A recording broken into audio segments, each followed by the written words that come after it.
दोस्तों, मेरा नाम राकेश है और मैं एक फोटोग्राफर हूं। आज मैं आपके साथ मेरे जीवन में घटी एक ऐसी घटना शेयर करने जा रहा हूं जिससे मैं चाहकर भी आज तक पीछा नहीं छोड़ा पाया। वो मेरी जिंदगी का सबसे बुरा दिन था और यह मैं ऐसे ही नहीं कह रहा हूं, बल्कि उसके पीछे एक बहुत ही दिलचस्प और भयानक कहानी है। राकेश कहने को तो आज एक बड़ा नाम है, पर सच कहूं तो वो उस वक्त मुंबई की भीड़ में गुम एक नए स्ट्रगलर का नाम था।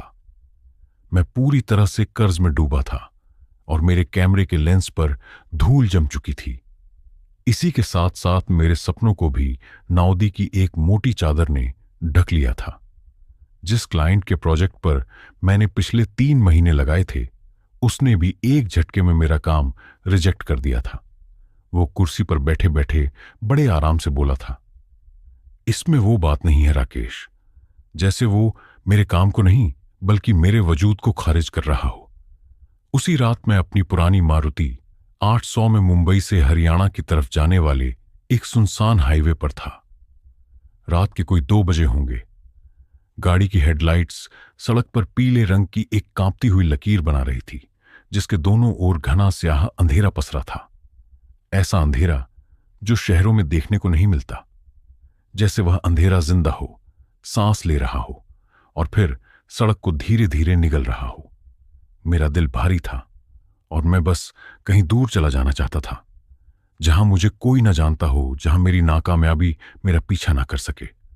मेरे दिमाग में बस एक ही ख्याल घूम रहा था, कुछ नहीं बचा, सब खत्म हो गया। तभी मौसम ने करवट ली। अचानक आसमान में बिजली कड़की और हवा में एक अजीब सी ठंडक घुल गई। कुछ ही पलों में आसमान से बूंदें गिरने लगी और फिर देखते ही देखते मूसलाधार बारिश शुरू हो गई। यह कोई मामूली बारिश नहीं थी।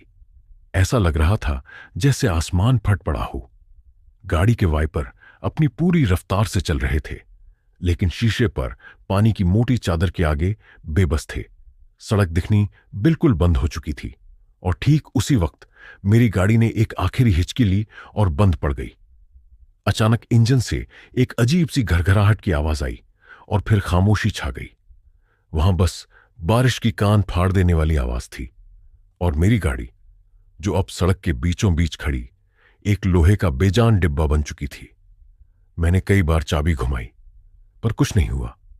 गुस्से और बेबसी में मैंने स्टीयरिंग व्हील पर जोर से मुक्का मारा। गाड़ी की हेडलाइट्स की रोशनी जहां तक जा रही थी, वहां मुझे सड़क के किनारे एक अजीब सी चीज नजर आई। वो एक विशाल पुराना बरगद का पेड़ था, लेकिन वो कोई आम पेड़ नहीं लग रहा था। वो बिल्कुल एक दैत्य जैसा दिख रहा था, जिसकी सैकड़ों जटाएं सांप की तरह जमीन में ढस रही थी और जिसकी टहनियां किसी कंकाल की उंगलियों की तरह आसमान की तरफ उठी हुई थीं। वो पेड़ उस तूफान के बीच ऐसे खड़ा था जैसे उसे कोई फर्क ही ना पड़ रहा हो, बल्कि ऐसा मालूम हो रहा था जैसे वह तूफान उसी पेड़ से निकल रहा हो, जैसे वह पेड़ ही उस कहर का केंद्र था। ऐसा लग रहा था जैसे उस पेड़ में कुछ था, कुछ बहुत पुराना, बहुत ताकतवर। मैं अपनी किस्मत को कोसता हुआ चुपचाप गाड़ी में बैठा था कि तभी मेरी नजर उस पेड़ के नीचे खड़ी एक परछाई पर पड़ी। वो कोई औरत थी। वो उस विशाल पेड़ के तने से टिककर खड़ी थी और अजीब बात यह थी कि वह बिल्कुल सूखी थी। इस पागल कर देने वाली तूफानी बारिश में जहां हर चीज भीग रही थी, वहीं उसके ऊपर पानी की एक बूंद भी नहीं थी, जैसे बारिश उससे डरकर अपना रास्ता बदल रही हो। मेरी गाड़ी से निकलने की हिम्मत नहीं हुई, लेकिन मेरे अंदर का फोटोग्राफर जाग चुका था। यह कैसा मंजर था?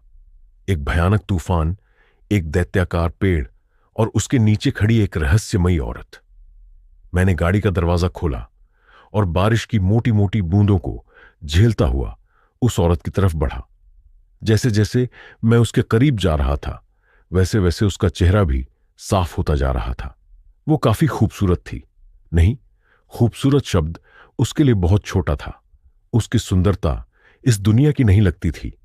तराशा हुआ चेहरा, बड़ी बड़ी गहरी आंखें, जिनमें जैसे रात का सारा अंधेरा सिमट आया हो, और होंठ ऐसे जैसे किसी ने गुलाब की पंखुड़ियों को तराश कर बनाया हो। उसने बस एक साधारण सी साड़ी पहन रखी थी लेकिन उस पर भी वह किसी रानी जैसी लग रही थी। उसकी आंखों में ना कोई डर था, ना कोई हैरानी, बस एक अजीब सी शांति और ठहराव था। उसके करीब पहुंचते ही मैंने बारिश के उस शोर में चिल्लाकर पूछा, आप ठीक हैं? उसने मेरी बात का जवाब बस धीरे से सिर हिलाकर दिया और फिर उसकी नजरें मुझ पर टिक गईं। मुझे ऐसा महसूस हुआ जैसे वो मुझे नहीं, मेरे अंदर झांक रही हो। मैंने फिर से कहा, मेरी गाड़ी खराब हो गई है, आप यहां अकेली इस तूफान में? उसने कहा, मैं अकेली नहीं हूं। उसकी आवाज किसी मीठे साज की तरह लग रही थी, मुलायम, गहरी और नशीली सी। उसने आगे कहा, यह पेड़ ही मेरा घर है। उसकी बात सुनकर मेरे रोंगटे खड़े हो गए, लेकिन उसकी आंखों में कुछ ऐसा था कि मैं उससे बिल्कुल डरा नहीं। जैसे उसकी आंखों में एक अजीब सा खिंचाव था, एक अजीब सी कशिश। मैंने हिम्मत करके फिर से कहा, देखिए, यहां रुकना ठीक नहीं है। अगर आप चाह तो मैं आपको कहीं छोड़ सकता हूं। जब यह तूफान थम जाएगा और मेरी गाड़ी, उसने मेरी बात काटते हुए कहा, तुम्हारी गाड़ी अब ठीक हो जाएगी। और जैसे ही उसने यह कहा, वैसे ही मेरी गाड़ी की हेडलाइट्स फिर से जल उठी और मुझे इंजन के स्टार्ट होने की आवाज सुनाई दी। मैं हैरान रह गया, यह नामुमकिन था। मैंने पलटकर गाड़ी को देखा और फिर उसके चेहरे पर वही शांत मुस्कान तैर रही थी। फिर उसने कहा, चलिए, और मेरी तरफ एक कदम बढ़ाया। वो बारिश से बाहर निकली और एक पल में पूरी तरह भीग गई। अब वो एक आम लड़की लग रही थी जो किसी तूफान में फंस गई हो। अब मेरा सारा शक, सारा डर जैसे धुल चुका था। मुझे लगा शायद मैंने अंधेरे और थकान में कुछ ज्यादा ही